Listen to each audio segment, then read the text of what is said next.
I rushed the process and ruined a dough today. It is my own fault. I had prepared a baking schedule and I was just too excited because I'm having so much fun. And so instead of making dough from just one, I made dough from both Clara and Dot.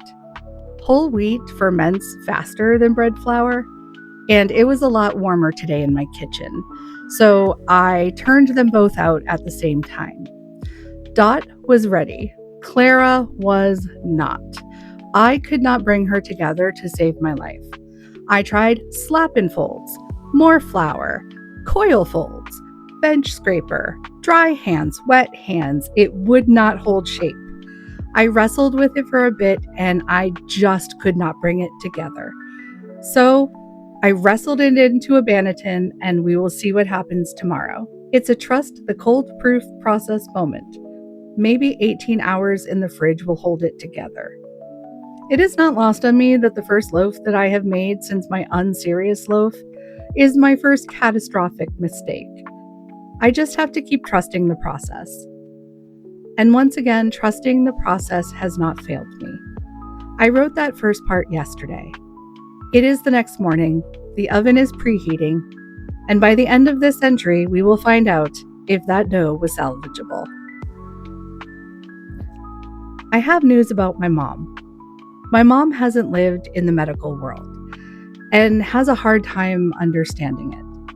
When she was first diagnosed with breast cancer, I conference called in with all of her doctor's appointments because, unfortunately, the medical world is my world.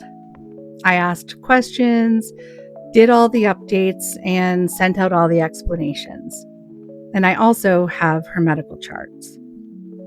After the initial diagnosis and setup for treatment, I backed off on my heavy monitoring, and she would update me after her appointments. This last appointment, her chart was not updated prior, so the only thing I knew going into it was that her marker number had elevated, and unfortunately, it was the highest that it had been. The results that we got from her were that there were 2 new spots and an elevated number. Her medication is to be stopped immediately, and a full body bone scan has been ordered. My siblings were upset, and I got messages from a couple people that were concerned. I was not freaking out, and that scared me. Thank God for my husband. For the first time in a while, I asked him if I was just really dead inside. Like, have I healed?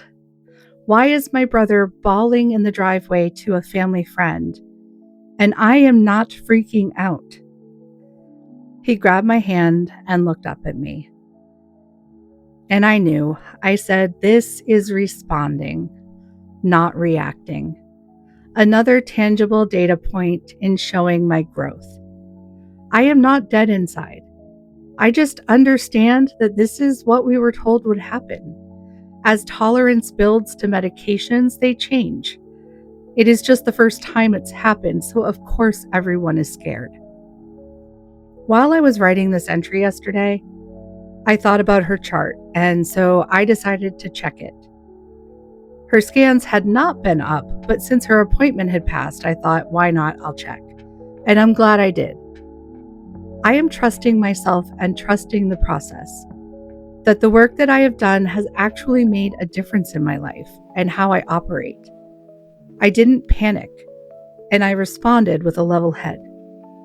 Her results were not as bad as she thought. Yes, there is 1 new spot on her liver, but the other new spot isn't new. She didn't understand. She thought that that spot had disappeared before, and it hadn't. It has grown, so it's not a new lesion. I called my mom to tell her, and she was surprised and a lot less discouraged. I also talked to my sister-in-law and reassured her and sent messages to my siblings, clarifying that it wasn't as intense as the Facebook post made it seem. I also told my mom how she has healed parts of me that have been broken for a long time with everything that she is doing for me. She didn't know if she should laugh or cry. She cried, and I just said thank you. When talking to my sister-in-law, she warned me to be careful and watch out for myself too when I told her about moving to be with mom and eventually, when needed, take care of her. I told her that there is zero part of me that is self-destructive. I don't do anything that is going to drive me into the ground, and I actually have self-preservation skills, and that I want nothing more than to do this. I realized something. This is my quote-unquote job in the family, as she put it. And without all of the heavy baggage and the constant outside noise, it feels like a job that I'm weirdly feeling safe in now. The alarm's going off. It's time to go check the bread. Let's see if it came out.